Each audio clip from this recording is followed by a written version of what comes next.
Good morning, sir. So, my problem is all about Maxwell's equation. Akong problem, a capacitor with parallel plates of area A is equals to 0.01 meters squared is being charged. The electric field between the plates changes at a constant rate of dE over dt is equals to 2 megavolts per meter seconds. Given the permittivity of free space, epsilon sub 0 is equals to 8.85 times 10 raised to negative 12 F over M. Find the displacement current I sub B. I of B. So, ang ipangita ay ang displacement current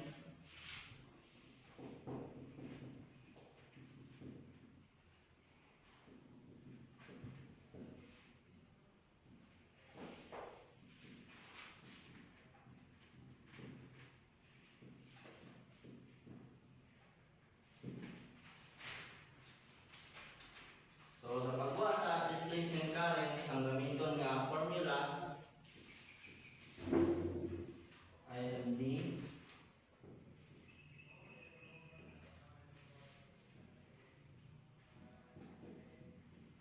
so, mo ang formula na to. So, kaya na may mga given. So, ato lang ibutang ang mga given ng mga value.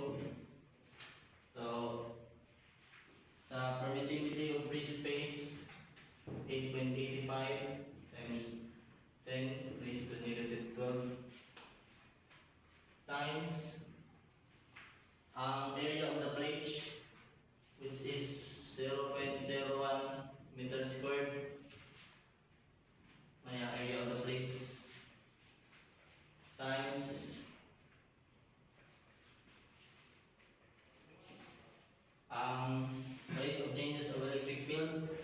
So, d over dt is equals to 2 megavolts over meter per second. So, ang iyang value 2 times 10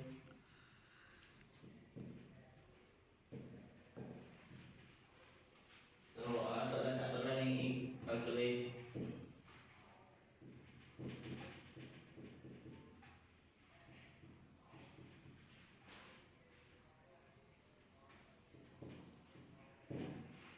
So, 0.01 times 2 times 10 negative 6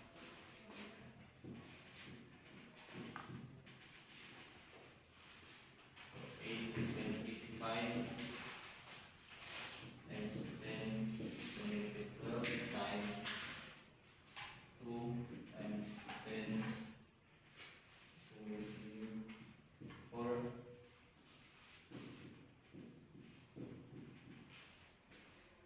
So, i-calculate na to, may man siyang